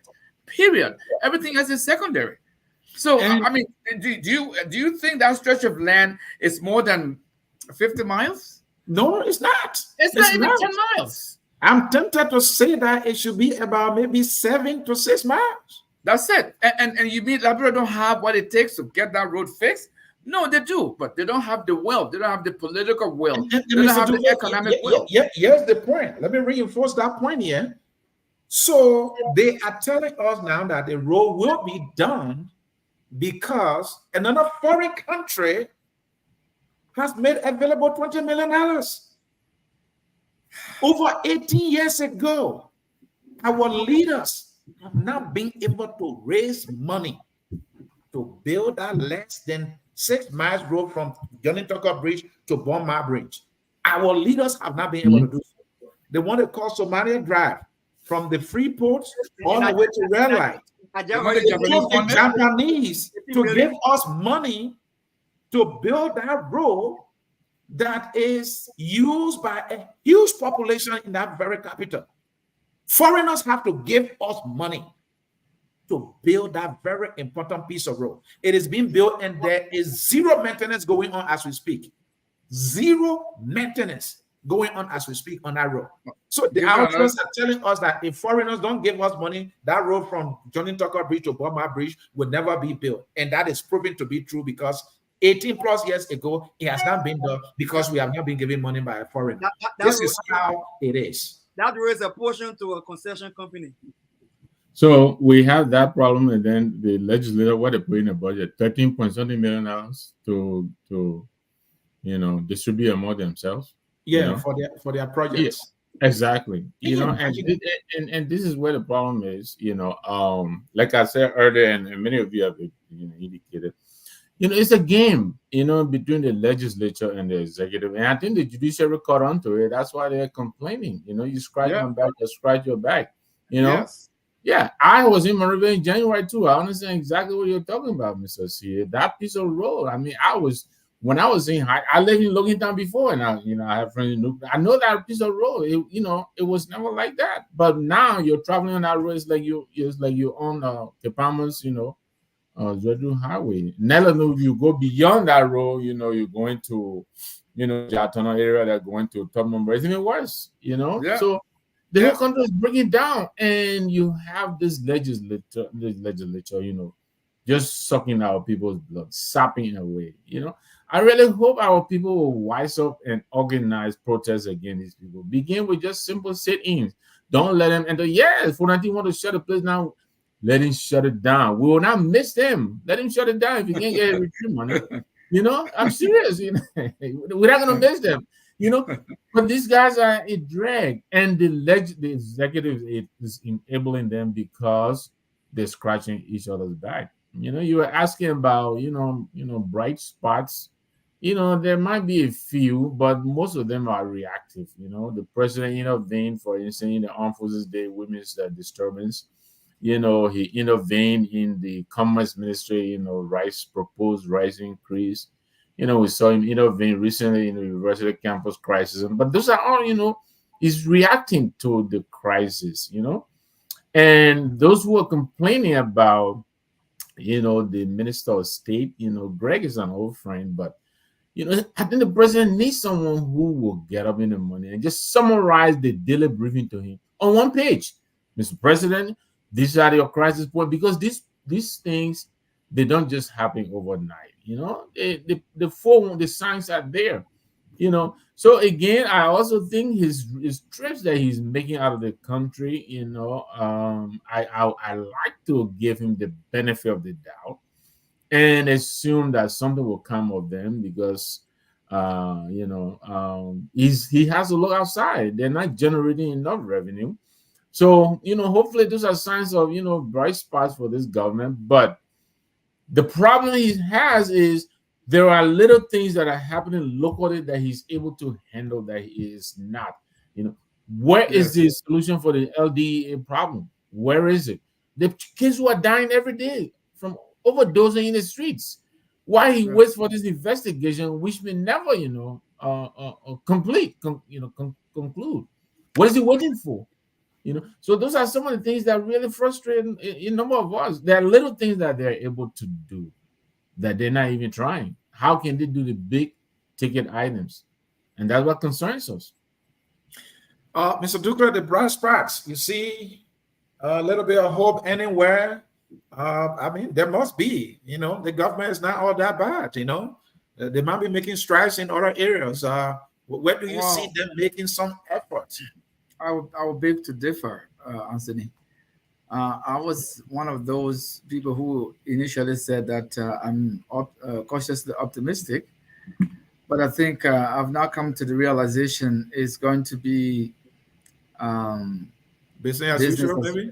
Yes, and I say this with a heavy heart, and I don't know, was it you or Dennis? There was a show you guys were talking about.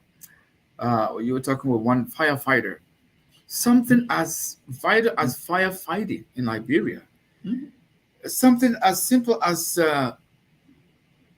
ambulance. Mm-hmm. Like, you don't have to have money. The country doesn't have to be rich to have these things, because they are part of what you need to deliver even if it's a mediocre health services. So something as vital as fire service in the Republic of Liberia that we don't have. I don't see any bright spots. Really, I don't. Because what we are calling bright spots, these are things that they're supposed to proactively do, but they don't. Yeah. Some of the bright spots. Let me hold you there. Yeah, some of the bright spots that our friend Sam Waller is talking about. This guy is indefatigable. That Western Cluster is going to invest $2 billion. Yeah, I don't. Does he not know that Western Cluster have been in Liberia all these years? Does he not know? How is that even any achievement, Mr. C? Is that an achievement? Is that an achievement? But anyway, that's the bright spot that he sees. He's talking about war crimes. He said war crimes has been done. Answer it before you go access recovery. Is that before you go further? Before you go further, that Western Cluster. Do you remember their history? Yes, we know that. What are you talking about here? I mean, we all know what happened. We all know how. Are you kidding me? Liberians have lost their lives because of that investment in that area. And you saw the destruction of life, destruction of livelihood. And you're talking about asset declaration. Where is it? Have you seen one? Show me if you've seen one. Yeah, people have declared. Yeah, people have said that they would declare, but have you seen one? Let me just track down count number one as well. That Edmond Group stuff was as a result of the past administration. Joseph Brocker just walked into it. Joseph Brocker administration just walked into it. I mean, Western Cluster, are you kidding me? So what's about the 10,000 youths to be trained to that one apply. It's interesting in mentioning Western Cluster. He left for HPX because that was one of his biggest. Yes. President Buaka, so that's an achievement. Let me clarify HPX. HPX, when they came to Liberia, they were looking for a shorter route to the current rail they're building from in Guinea going to the Guinea port. So they thought that using the Liberia side would be a shorter route for them. So I guess they didn't see it favorable, so they're going back to the old plan. If you go in the company website, you will see the plan, the guy in Guinea with the rail going from the mining site to the port in Guinea. Because they were banking on the Ghana. Some of the people are venture capitalists. They just prospecting, and Mr. Waller of all people should know this. You know, they come in, they want to look around, you know, they maybe flowery statement. That doesn't amount to anything until the actual document. No. So that I don't know how he's calling those achievements. Sam, good try. Sam sort of good try, but the lives on the 10,000 that blah. Well, we've not seen anything yet, and these are all. The thing is, something as little as asset declaration and publication. Yeah. We have not even gotten that from the president, the head of the government. It is not little because Martin Collins has been begging, please. They are. He has negotiated with the executive mansion for the president assets to be published. Yeah. It's not little because they want to capture the loot they're getting from the government before they declare. It's not little for them. They know exactly what they're doing. There's a reason why they're not declaring, because they are puffing up their portfolio. That's why they're not. But can we give them a little pat on the back when it comes to investigations, starting from let's say inaugural investigation, and then I like to be generous in that way, but do we have any conclusion to any of these investigations? Well, someone can help us, because maybe the investigation, just by announcing the investigation, maybe he has something we don't have. Let him tell us. Anyway, let us bring in the caller who has been waiting. That's the man, Evans Morris. Mr. Morris, I think you are live, brother. Go ahead. All right. Thank you, Mr. CA, and welcome back, and hello to the panel. I'm going to make a little, airplane analysis here. Okay. For metaphor. It's like you're waiting on the top, on the tarmac, or whatever they call it. Yeah. For the plane to start moving to get on the runway. We're sitting in the plane, looking, We're working. That's how this administration has been so far, you know. They didn't even need the tarmac there to get on the runway so they can start picking up speed before they can see and start flying. You know? So the point I'm trying to make is that you will see something great coming. You will see it from afar. When you see progress being made, you will see it before you really see it start to take flight. But we're not saying that. All we're saying is misstep, misfiring. You know, and I think this ruling giving guy wants to play the role of a Samuel Toy in George Weah administration. Wants to have his hands in all of the shady deals. Wants to come on platforms and give us sweet talk and act like he's the smartest guy in the room and he can maneuver his way around from any situation. And I think President Boyka, many people expected him during the election, and he will be on top of it. But we will not let a guy, you know, run riot in his government. You know, you will not just be sitting down, you will be eating away here, you will be on top of corruption. And we've seen it so far. And now the legislators are even complicit in this corruption issue because they're giving people free passes. They're talking about they pardon them or they forgive them for their wrongdoing. They're not holding them accountable. So now you have the legislature, the first branch, and the third branch working, you know, hand in hand, you know, to make sure that this president and his cronies, you know, working in the government, do anything they want and get away with his country. So for me, I think the Liberian people were gullible. Not that George Weah was a much better person in terms of running the country, but we were gullible and they were gullible as well for thinking that this president was going to be different. Running a government is not an easy thing. I don't have to lecture you guys on it. Most people are listening to know. You need energy. You need a sharp mind, mental agility to be able to keep, you know, you got to be smarter than the people you hire. Most of these guys think they're smarter than the president. They think they can hire things for him. They think they can run, you know, around in circles around him, you know, intellectually.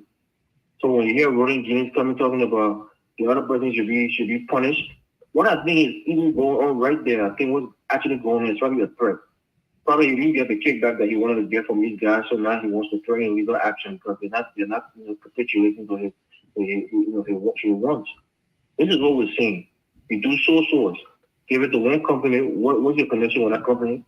Everybody complains that there was nothing wrong. I had the government do work. Only for him to tell them to apologize. Oh, he didn't do it the right way. They should forgive him. And the Senate and the House forgive him. So I'm not going to be on this president too much. We got 5 more years to go. I don't got that kind of energy to even spend on Liberia right now. You know, the reality is Mr. CAU was there. She had the people suffering. I guarantee you, next election, 2029 will make the wrong decision. Even if they make the right decision, it will be the wrong decision. Because it seems like we have a lack of qualified people who are ready to be president. We have Alex Cummings who playing part-time politician, living his life, enjoying his best life. He's not being the president of Liberia is not something that he really wants. Doesn't desire it because in his mind he's rich enough. He doesn't need it. It's only something that he's doing on his side. When he doesn't get it, oh, nothing wrong. I go back to my luxurious life. I'm living my life, my best life. And Liberia people are not going to fall for that nonsense. If you don't want to be president, don't come and play with them. If there's nothing that you really want, you feel like you're too rich, you don't need it. They don't need you. So outside of Cummings, who else is there now that's going to be coming out 2029? If it's not weird, maybe a money about doesn't have the financial backing, doesn't have the full name recognition. So who are they going to pick? Maybe they go back to George Weah. We may have more of the same. So the future is not looking bright for Liberia. I hate to tell you. I've been in the scene for a little bit now, and my whole perspective has changed on it because I was jealous over things, but now I realize that our country is almost doomed. I hate to say it. You bring Boyka, who's supposed to be a strength, he's doing the same thing, even worse. He doesn't have the energy, he doesn't have the foresight to get things rolling. Got to go for 6, 7, 5, cabinet retreat before you can even get one policy point to get into action. So for me, I'm not going to say too much. I'm going to leave it alone. But I just want us to know that our country is in dire straits, and until we can get the right leader, which I don't see anybody on the horizon right now who is that right leader. Alex Cummings, most people have hopes because of his experience, but he's playing nonchalant. He's playing, footsie with the Liberian people. So I don't trust him anymore. I don't think the Liberian people will even fall for that nonsense that he's doing, acting as if the city is unfazed by losing the presidential election. But thank you for taking my call. I'll leave it there. Thank you. The man Evan Morris there. Well, gentlemen, Time is fast spent. We are almost hitting our 2 hours mark. Um, let us bring the curtains down. Gentlemen, let us conclude. And you guys said you didn't see any bright spot. Thank God that Sam Waller is here to give our people hope. From what I'm hearing from Sam Waller, our people will actually be rescued. But when I look at some of the rescue rambos who are jumping off the ship and talking about the conductor of the train is being hijacked by hyenas. He was in the room. Look at the other revelation that members of the asset recovery, I don't know, they were each getting $7,000, but at least for Mountain College, they were trying to give him $7,000. And he said, well, what did we do? We have not even agreed on the approach in the first place. And then you're giving me $7,000. No, I don't want the money. Is that how these government officials are getting paid? Mr. Namwe, I think I might be finding myself a government job instead of volunteering here and providing information to our people. And all I get is just insults. I think we're in the wrong line of work, I think so. Like Morris said, I might be teaching my perspective too. Maybe it's about time to go and make some money. I thought the private sector where I'm there, the money is. Exactly. Gentlemen, let us conclude. Who wants to go first? I'll go. Okay. So I think we started with the Council of Churches warning, and I just I like the government and the supporters of this government, and probably all of us Liberians, we should pay attention to these people when they're talking. I don't think they should be dismissed, offhand. The drum beat now, is getting louder and louder for this government. And I think most of the people who have spoken so far are not opposition politicians. These are mostly people who started this joining with this government. But they're realizing that the government is veering off course, and they want them to come back on track and take care of Liberian Post business. And some of these people are insiders. They're not just people who were sitting on the sidelines. John Molu, I think he headed the campaign team in here on this side in the U.S. or so. Raised a lot of money. Yeah. So he was all in. Martin Colley has been with them for a long time, even until a few months ago. So yes, I think they really need to take note of these warnings that these people are sounding, and buckle up. It may not be too early for this president to probably do a reshuffle now. When I met him in Atlanta, he had said that he did realize that he had to bring in a lot of people because he was heading a coalition government, and that some of these people he didn't even know them. But he knew that sooner or later he will have to clean house. So I think he has catered to his coalition base enough now. It's almost 6 months in. I think he needs to quickly, get rid of the deadwood and bring in people who are able to do the work. Because our people cannot wait an additional day. People are suffering. They came to rescue. Again, as we always say here, rescue implies there's some emergency. That's why you came to the rescue. Why does it have to take you 5 months before you begin to rescue our people? I think that's way too much long. So thank you very much for the show again. Thanks to our audience, including Mr. Wallow. Yeah. Thank you to Dr. Pearson and Mr. Dukley, and welcome back from LRB, my brother. Looking all fresh and young and all of that. I have so organic energy right now. I hear you.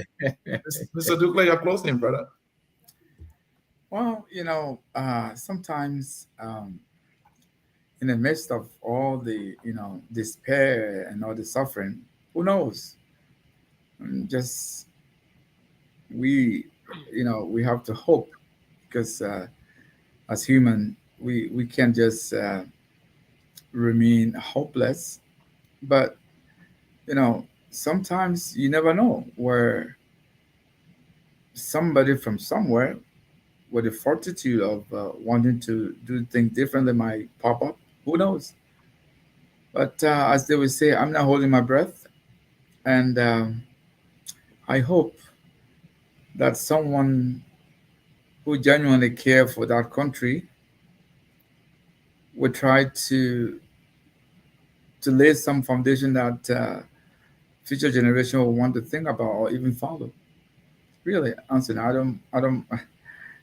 I mean, I'm just so discouraged to the point where every time I hear somebody coming from Liberia, somewhere, it almost, and I was saying this to you, Anthony, it's almost like a dream come true for me if I think of going to Liberia, because I'm not naive to the point where I go to Liberia and I think I'm in Winnipeg or I'm in New York. No, but something that is befitting Liberia should be something that we should be proud of, and we don't have it. I mean, you don't need um, Chicago type budget to have what we need to have. We have the resources. I think to a certain extent we have the manpower. We just need to have the political will and the right leadership to get things done for us. That's my hope. You are right, Dad. I understand that $53 million was given by the Chinese to build a little airport that we have. I mean, if our budget is always around $500 million, we can come up with, $53 million. We could do it for ourselves, right? But it took the Chinese to help us. I mean, so we can actually do something with the little that we are generating, but it's like our leaders are looking up to foreigners. I don't think we're gonna move the needle with that behavior. Dr. Pearson, your closing, sir. Yeah, thank you, Anthony. Thank to my fellow panelists for tonight. I think it was a good show. And I want to thank the listening audience out there. Your view of us is something that we admire and want to say thank you for being there. I think I would say this. Joseph Boga get love for the country, but he's not making it. He's not making it. I know I can see the love in his eye, but he's not making it. He's not a leader. He's not a leader. And that's what is lacking in Liberia right now. Liberia is lacking leadership. All right. He can build all the team he wants to build, but he does not have leadership capacity to lead that team. And that's why I want to appreciate tonight, despite other people complaining about him, Grisby. Grisby is the one holding that entire ship up. The only thing is that he may not be as strong and vibrant as he may have used to be when he was much younger. He might be tiring, and so the younger guys are playing around him. But Grisby is doing extremely well, helping Boyka out there, and I want to appreciate him if he's listening to this show. And I want to say Boyka need to be very careful, President Boyka, because I think people are beginning to lose confidence in him, in his leadership. It is not that just the supporters that are beginning to see that he's lacking in this leadership that I just mentioned, but there are others on the sideline who's also seeing very clearly that he's lacking this leadership. So if the people within the inner circle can see that he's lacking this leadership, it is not too long that when the opposition sees this opportunity, see this weakness, and start to exploit it, it's going to be very detrimental for the Unity Party. I'm not sure the Unity Party has any plan B, all right, in terms of Boyka not being able to handle this business he's put his hands into. However they're going to deal with it, it's yet to be seen. Amara Conan, I want to say this out to him. I know he's quiet because he was misled. I know Senator DeLong also now is quiet because his hands in the cookie jar. But it is never too late for them to make a turn. Much has not been lost. And, we are losing confidence, but all confidence has not been lost in them yet. And I think they can still make a comeback and do the Liberian people's work and give us hope, like that Mr. Dukley cannot be feeling so hopeless right now that he can find some hope for some divine intervention to come up. American and other Senator Yombli Kanga. And you there, you may have made a mistake, but you guys can come back and do the people's work. And I want to say also to my own friend and brother, Bishop Brown. Father Brown, listen, we think you mean well, but the Liberian Council of Churches and other religious groups in the country needs to show that the church is not hypocritical about how you approach politics. The church has to be stand on what it stands for and not just run after the money. When few bishops can get $1 or $2 from politicians, then they show up to be prophetic. But then when the leaders are going wrong, and everybody come and play quiet because the leader giving them money. I think we should stand for what we mean and mean what we stand. Whether or not the politicians give us money and come to our churches for Thanksgiving services or on return for visits from the states, we should be bold enough to tell our leaders when they go wrong. Thank you, Anthony, for having me tonight. Gentlemen, thank you. I want to say a big thank you to our listening audience, those who are always here sharing our broadcasts. We know that we are all in this together. The most important element here is time. With time, will we be rescued? One of the rescue Rambos said the conductor is hijacked. This is a serious situation. The guy who raised all the money for them to get the victory is saying, it's not going to happen. The people will not be rescued. He's clear. He said even that war crimes code thing is blah. Wow. Time. Will Liberia be rescued by Joseph Yemambwaka? Whatever happens, one at a time will tell. But it is too early to conclude that all is lost. They can recalibrate. The politician will always use that word. Do they have it in them to recalibrate and rescue the Liberians who have believed in this word rescue, that a rescue operation was on the way for them? I'm just from there. I didn't see anybody being rescued. They are still in the same situation. But the thing is, it's too early. But it's too early and they're doing the wrong thing. It's too early. Some of them are engaging in acts of corruption. Time will tell. My name is Anthony C. Gentlemen, I can't thank you enough. And the song that closes the broadcast says, we are all Liberians, and let us do for Liberia what we need to do for Liberia so that we can be proud. And maybe I should say prouder, because we are proud people, except that we are not proud of the things that we do and the way our country looks. Let's change that. Let change mean change. Let a rescue mean rescue. And no business as usual should actually mean no business as usual. But it's the other way around now. But with time, maybe. Bye-bye. We are Liberia. Liberia is our home. Liberia people.